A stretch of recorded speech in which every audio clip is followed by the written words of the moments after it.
Bienvenidos a Economía en Breve. Comenzamos con lo que me parece lo más relevante de la semana y es el aumento observado en las tasas de interés en Estados Unidos. En esta gráfica pueden ver la tasa de los bonos del Tesoro a 10 años, que es el instrumento por excelencia en el que se deposita gran parte de la riqueza del mundo y también el principal vehículo de financiamiento para el gobierno de Estados Unidos, con un muy fuerte repunte de 37 puntos base en la semana para alcanzar un nivel de 4.23% al cierre del viernes. Si ampliamos un poco el rango de tiempo de la gráfica, podemos ver mejor la magnitud relativa del incremento, regresando a niveles que se observaron brevemente a finales del 2022. Si abrimos todavía más el rango de tiempo, podemos ver que estamos regresando a niveles de tasa que no se veían desde la crisis del 2009. Hace algunos meses, Mohamed El-Erian comentó en una entrevista que el nivel de 4% en estos bonos es un umbral muy importante, ya que a partir de este punto los inversionistas dejan de buscar alternativas de rendimiento en instrumentos más riesgosos, como por ejemplo los bonos de mercados emergentes, lo que detonaría ajustes significativos en las carteras de los fondos de inversión y en los precios de varios activos financieros, y este señor tiene mucha influencia en esos mercados. También señalaba que en algún momento los inversionistas dejaban de estar dominados por el riesgo relativo de los activos en su asignación de recursos y comenzaban a fijarse más en el riesgo absoluto de los instrumentos para asegurarse que el rendimiento lo compense. Por poner un ejemplo, si los bonos de México se ven menos riesgosos que los emitidos por Brasil, porque México tiene una situación macroeconómica que se percibe más sólida al tener una menor deuda pública como proporción del PIB, los inversionistas veían bien tener bonos mexicanos en sus portafolios con un peso importante.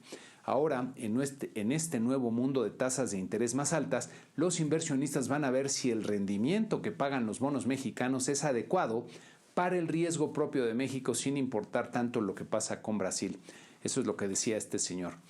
En esta otra gráfica pueden ver la tasa de rendimiento del bono de 2 años del Tesoro de Estados Unidos, también con un repunte muy importante. Y si comparamos el rendimiento del bono de 2 años con el de 3 meses, como vemos aquí, podemos notar que el bono de más corto plazo ha venido subiendo y tiene varios meses por arriba del bono de 2 años. Si ahora hacemos la comparación con el bono de 5 años, que también mostró un fuerte repunte en esta última semana, vemos que el de 2 años lleva ya varios meses con un rendimiento por arriba del de 5 años, lo que representa una situación algo inusual que se conoce como inversión de la curva de rendimientos. En un entorno normal y estable, las tasas de interés de largo plazo son mayores a las de corto plazo porque hay un mayor riesgo implícito con el paso del tiempo. Que las tasas de corto plazo estén por arriba de las de largo plazo se considera una anomalía que se explica cuando los inversionistas buscan refugio ante la proximidad de una recesión o cuando anticipan incrementos en las tasas de interés de la política monetaria por algún tiempo.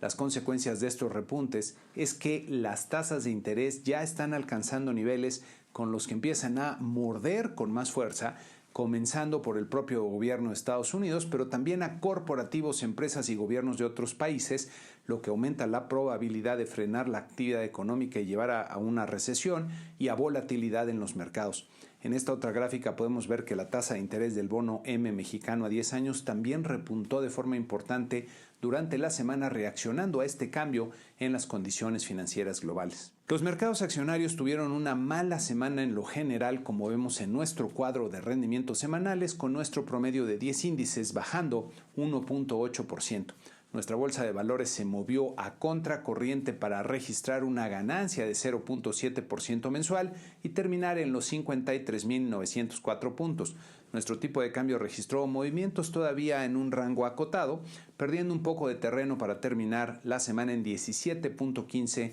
pesos por dólar. Pasando a los indicadores de México, la inflación del mes de junio fue 0.10%, un buen resultado tal como se esperaba. En esta gráfica podemos ver que en junio de este año se registró la lectura más baja de los últimos 4 años y también estuvo por debajo del promedio que presentaba del 2001 al 2019. Buen resultado. Cabe notar que las bajas en los precios de gas LP y del huevo, que habían subido fuerte en meses anteriores, explican gran parte de la baja en la inflación de este mes, ya que su impacto directo sobre el resultado fue de poco más de 0.2 décimas de punto porcentual. Con este resultado, la inflación anual se reduce a 5.06%, continuando con su rápido declive como vemos aquí. La inflación subyacente, en cambio, fue de 0.30%, apenas por arriba del 0.28% esperado por el promedio de analistas del mercado, y como vemos en esta gráfica de los meses de junio, estuvo todavía por arriba del promedio registrado para este mes del año del 2000 al 2019.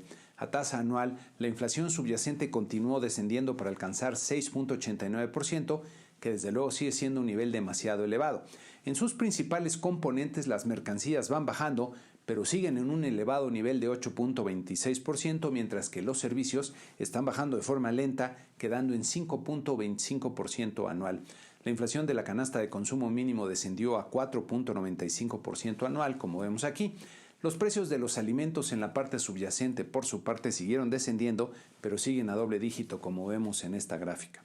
Así, la lucha contra la inflación va progresando, aunque el desempeño de la parte subyacente, que recordemos es la menos volátil, va todavía lento, por lo que habrá que ver con reserva el descenso más rápido de la inflación total. Por otro lado, el número de asegurados en el Instituto Mexicano del Seguro Social creció en 24,000 durante el mes de junio, lo que fue la lectura más débil en 3 años y quedó por debajo del promedio observado para este mes del 2010 al 2019, lo que quiere decir que fue un resultado relativamente débil, como podemos ver aquí en esta gráfica. En esta otra gráfica de mayor plazo se puede ver que se ha retomado un ritmo de aumento parecido al que había antes de la pandemia, lo que no es suficiente para regresar a la tendencia que llevaba. En la semana también se publicaron las cifras de las remesas que mandan los mexicanos que están trabajando en el extranjero a sus familias en México, registrándose un nuevo máximo histórico de 5.7 miles de millones de dólares, como vemos aquí. Cabe notar que en el mes de mayo las remesas son mayores a otros meses por el Día de las Madres. Si las vemos por número, observamos un aumento significativo, como es usual, superando por primera vez los 14 millones de envíos. Si las vemos por monto promedio, en cambio, tenemos una historia distinta, ya que el monto fue menor al registrado en meses pasados. Ahora bien, aunque las remesas han venido aumentando en dólares, si las medimos y las vemos en pesos, que son los que reciben aquí las familias, notamos que el monto fue incluso menor al de mayo del año pasado, lo que se debe a la fuerte apreciación que ha tenido nuestro tipo de cambio. El monto de 101,000 millones de pesos sigue siendo muy considerable para un mes y es una de las razones de la fortaleza que ha tenido el consumo privado, como veremos a continuación. En abril pasado, el consumo privado del mercado interior creció un sólido 0.5% mensual respecto a marzo, comenzando bien el segundo trimestre del año. Al interior del consumo hay contrastes marcados, ya que el consumo en bienes nacionales de hecho cayó con fuerza 0.4% mensual, mientras que en servicios creció 1% y el consumo en bienes importados se disparó 2.8% mensual.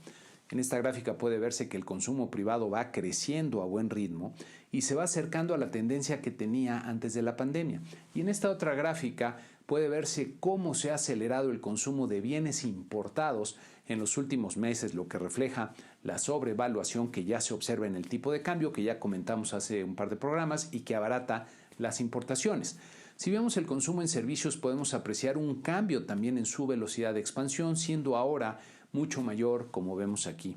Bien, el consumo privado va muy bien en los números y ha sorprendido por su fortaleza, pero habría que preguntarse qué tan sostenible es este ritmo. Si lo que estamos viendo es resultado de que hay más empresas formándose y creando nuevos trabajos cada vez más productivos, entonces podríamos pensar que este ritmo del consumo puede continuar por varios años y sería una gran noticia. Pero si por el contrario lo que estamos viendo se explica más por las elevadas transferencias que ha realizado el gobierno en la primera parte del año, por las importantes elecciones que venían, por las remesas procedentes del extranjero que han estado recibiendo las familias, o por las compras que los hogares con buen nivel de ingresos habían venido postergando desde la pandemia,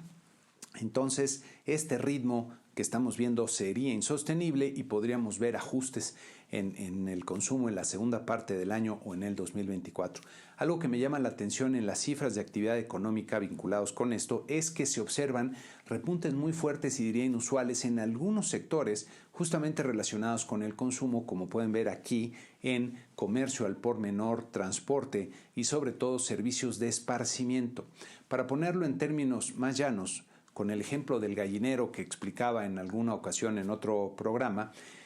preguntaría si estamos comiendo más pollo y huevo porque logramos primero extender nuestro gallinero para tener más gallinas para producir más pollitos y huevo, o simplemente nos estamos comiendo las gallinas existentes. Esto nos lleva a ver el siguiente indicador de la semana, que fue la inversión. En el mes de abril, la inversión se contrajo 0.3% mensual respecto a marzo, como vemos en este cuadro del INEGI. En esta gráfica podemos ver que la inversión total se ha venido recuperando con algunos altibajos luego de la pandemia y ya superó los niveles previos a la misma, pero sigue lejos todavía de los picos alcanzados antes del sexenio. Ahora bien, hay que preguntarnos en qué estamos invirtiendo, porque hay inversiones que son muy productivas y hay otras que son un simple despilfarro de recursos. Por cierto, si les interesa este tema, les comparto este artículo que escribí para la revista del IMEF, justamente sobre la importancia de tener la inversión adecuada, así que los interesados busquen la liga en la descripción de este video en YouTube, está al final, ahí la van a encontrar. La inversión en maquinaria y equipo es la que ha crecido de forma muy importante, como pueden ver en esta gráfica, repuntando 2.3% real mensual en el mes de abril. La inversión en construcción, en contraste, se contrajo 2.1% real en abril y, como pueden ver en esta gráfica, lleva prácticamente 2 años estancada. La parte residencial de la construcción se ha desplomado y sigue una franca tendencia descendente. Como ven aquí, lo que me parece se explica principalmente por las malas expectativas de mediano y largo plazo para los constructores que hay en este sector. La construcción no residencial, que debería ser la que más aporta al potencial de crecimiento de la economía, se ha venido recuperando con algunos altibajos bastante notables y a un ritmo, diría, bastante lento, alcanzando los niveles previos a la pandemia, pero muy lejos todavía de los niveles previos al sexenio. Si lo que estamos viendo es que estamos invirtiendo en motos y cascos para repartidizar la economía, esto no es precisamente lo más productivo. Hablando de inversiones que no se están haciendo, esta semana se registró otro lamentable accidente en Pemex, ahora en una plataforma de la zona de Cantarell, en la que lamentablemente varias personas perdieron la vida y una plataforma quedó, al parecer, completamente destrozada. Aquí les he comentado con cierta frecuencia, y varios analistas también han venido advirtiendo sobre la falta de mantenimiento adecuado en las instalaciones no solo de Pemex, sino en la infraestructura del gobierno federal en lo general. La inversión en mantenimiento es la que se hace para conservar en buen estado los activos productivos de las empresas o en este caso del país, y si se descuida, pues vienen los problemas. Otra forma muy importante de inversión es la que se realiza en capital humano, es decir, en la formación de personas con habilidades y conocimientos para realizar cierto tipo de trabajos específicos con eficacia. Si algo ha desdeñado el gobierno de López Obrador es justamente la importancia del capital humano, del conocimiento y de la capacidad, y estamos viendo, creo yo, las consecuencias de esta limitada visión de las cosas en muchas áreas del país y sectores de la economía. En otro tema, Banco de México publicó los resultados de su encuesta de expectativas entre los analistas del sector privado, que pueden ver en este cuadro resumen, en el que no me voy a detener mucho. Lo relevante es que las expectativas del 2023 han venido mejorando de forma gradual, sobre todo por un inicio del año mejor a lo que se anticipaba en actividad económica e inflación, pero los pronósticos para el 2024 se han mantenido sin grandes cambios. Banco de México también publicó las minutas de la última decisión de política monetaria, en las que francamente pues no encontré algo verdaderamente relevante que cambie la percepción de que se encuentran esperando a ver cómo evolucionan las cosas, y así van a seguir un rato.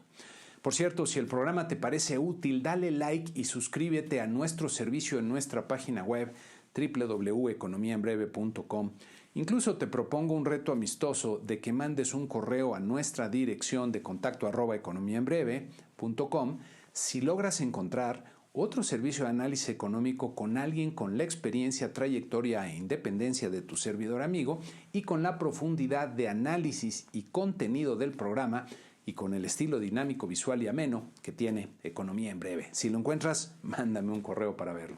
Pasando al entorno político, vaya revuelo que ha causado la irrupción de Xóchitl Gálvez como posible candidata de oposición a la presidencia de la República, acaparando la atención de los medios y especialmente la atención del presidente, que ha dedicado sus mañaneras a atacarla y tratar de desacreditarla evidentemente porque la ve como una verdadera amenaza para sus intenciones de dejar a Morena en el poder más allá del 2024. Una repercusión muy interesante es el pronunciamiento hecho por el gobernador de Jalisco, Enrique Alfaro, que es una de las figuras de mayor peso en el partido Movimiento Ciudadano, que resulta clave en la construcción de la alianza opositora, pero que hasta el momento no ha querido, por la visión de su presidente Dante Delgado, participar en la conformación de la alianza. Pues bien, Alfaro se baja de la contienda y pide a su partido que apoye la alianza opositora, lo que representa un reto claro al liderazgo de Dante Delgado, y es una implicación de esta llegada de Xóchitl a la carrera. Miren, todos los líderes políticos tratan de hacer prevalecer sus intereses, usualmente primero los personales, luego los de partido y a veces los del país. La política es el resultado del jaloneo que hay entre los diferentes actores que tratan de adaptarse a las circunstancias y tener una narrativa que los mantenga justo al frente. Lo que estoy viendo es que las circunstancias han cambiado de forma tan radical con la irrupción de Xóchitl, que ha logrado generar, por cierto, mucha simpatía en diferentes sectores y grupos que ya no se sienten representados por los políticos y que están dándose condiciones para replantear la política tradicional y aprovechar la oportunidad que representa, ahora para variar un poco, de hacer algo bueno por el país. Ya veremos cómo van dándose las cosas, pero hay que esperar un entorno político muy, pero muy intenso, como se los he venido anticipando aquí en el programa. Pasando a Estados Unidos, las minutas de política monetaria revelan que la Reserva Federal tiene ganas de seguir subiendo la tasa de interés de referencia y luego de los resultados de indicadores recientes, parece muy probable que subirán la tasa de interés un par de veces más antes de que termine el año. Buena parte de la reacción que ya comentamos en los mercados financieros, especialmente en las tasas de interés, se explicaría por la internalización de este escenario de mayores tasas del Fed por parte de los inversionistas. En los indicadores de Estados Unidos de la semana, el índice ISM manufacturero presentó una sorpresa negativa al bajar de 46.9 en mayo a 46.0 en junio, bajando en lugar de subir al 47.3 que anticipaba el promedio del mercado y sumando 8 meses en terreno de contracción. Por último, el reporte de empleo del mes de junio presentó una baja ligera en la tasa de desempleo, como ven en esta gráfica, a un nivel de 3.6%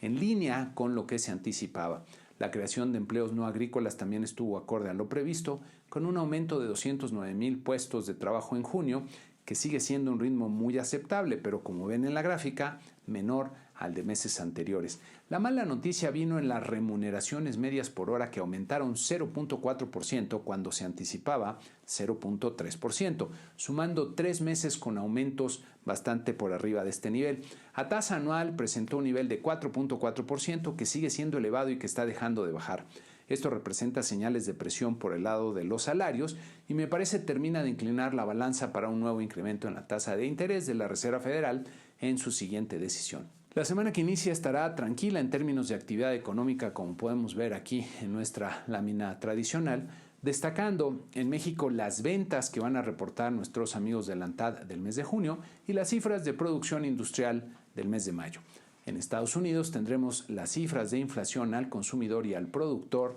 del mes de junio, así como el Beige Book de la Reserva Federal. Habrá que estar atentos a la evolución de los mercados financieros, que comenzarán a poner atención a los reportes corporativos del segundo trimestre, que me parece podrían comenzar a presentar afectaciones cada vez más visibles por las mayores tasas de interés que, como digo, están empezando a morder. Para la sección Da Vinci de esta semana les voy a dejar una reflexión muy breve que comentaremos con más detalle en otra ocasión, ya que este programa parece que va a ser algo largo. La lógica del poder, que a veces se convierte en la forma de pensar dominante, conduce a la confrontación y al conflicto. Ya veremos en otra ocasión, platicaremos más de este tema. Antes de terminar, los invito a poner comentarios respecto al programa directamente en YouTube y que me envíen también sus comentarios y sugerencias al correo que ya conocen de contacto que pueden ver aquí. A todos mis suscriptores les reitero, como siempre, mi agradecimiento. Se aceptan sugerencias para mejorar el programa, estamos pensando ver cómo mejorar la oferta de valor, y a los que todavía no lo son, los invito a visitar nuestra página para suscribirse, ya que hoy día el estar bien informado es más importante que nunca. Y con esto terminamos este programa número 322. Muchas gracias y que tengan una excelente semana.